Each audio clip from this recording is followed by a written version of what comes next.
Well, there's a lot of hard stuff going on right now, isn't there?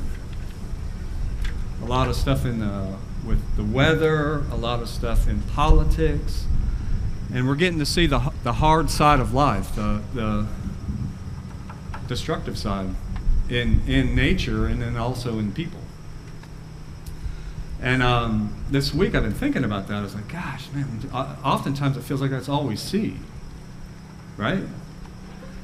And I thought, God, there's got to be something else. There's got to be another part to life than just this. And I decided that I needed some good news. How about you? Okay, so the good news is right here in this first reading.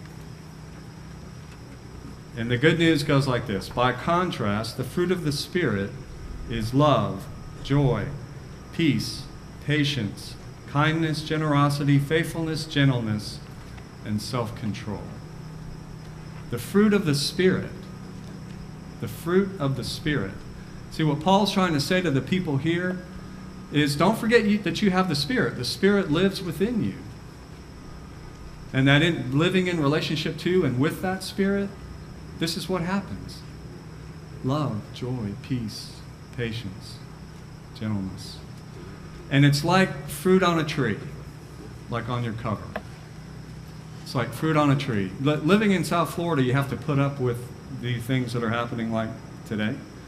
But the positive side, one of the positive sides, is you get to also live amongst trees like this, with fruit like this.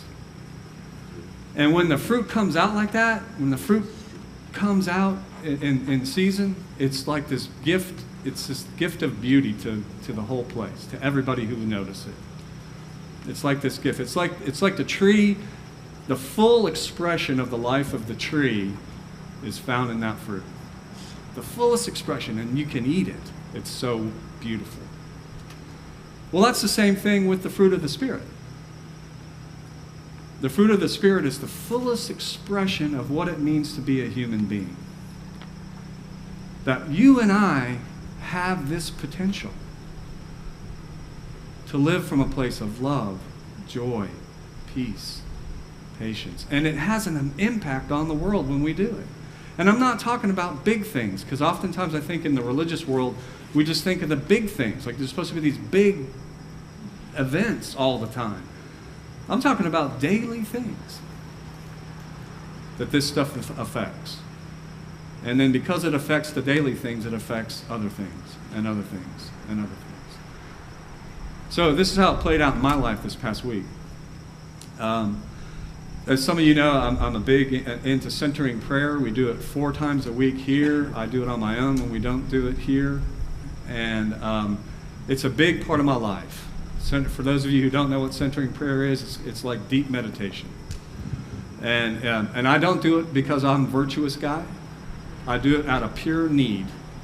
My need. I need it. Okay? So I was going home and I thought I needed to stop and pray, and I stopped at Sacred Heart. You guys know Sacred Heart there on North Shore? And they have a little chapel to Mary, and I love going there and do that. And I sit there a couple times a week. And this day I was there, and getting into the silence, settling in, and it was just it felt so good. And then all of a sudden I heard this screaming in Spanish. And if you're into meditation, then you know if you hear some outside noise, you're trying to just not attach to it. Let it go. Let it pass. So I was trying to let it go, let it pass, but she was screaming like she was mad, you know? And so I look around, and there's this Hispanic woman, and she's just like screaming at God. I imagine it was God, somebody, something, and she's screaming. So I closed my eyes, and I thought, I'm going to have to leave. And then she got quiet. And I thought, well, I'll stay. And then she started screaming again, and I thought, oh, I'm going to have to leave. And then something in my brain, now have you ever had this? Something in me just said, just wait. Just wait. So I waited. And her scream turned into kind of like pleading. And then her pleading turned into like thanksgiving, like she was happy. And then her happiness turned into being quiet again. And then she started screaming again. And I got to sit through the whole thing. So what I thought to myself, God, I'm sitting in on this intimate conversation, and I don't understand a word she's saying, but I can feel her emotion. I can feel what's coming out of her. And it was like she left nothing on the table, man. It was all out between her and her God. And what a beautiful moment it was. And then it just got quiet.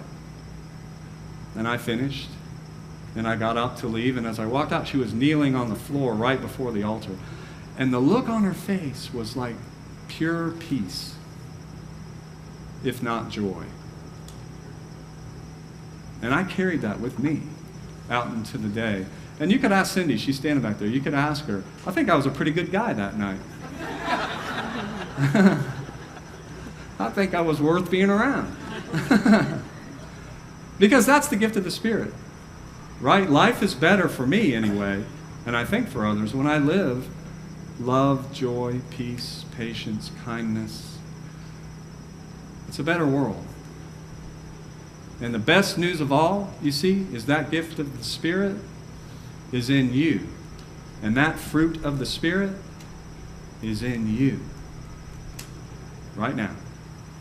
Today. Amen.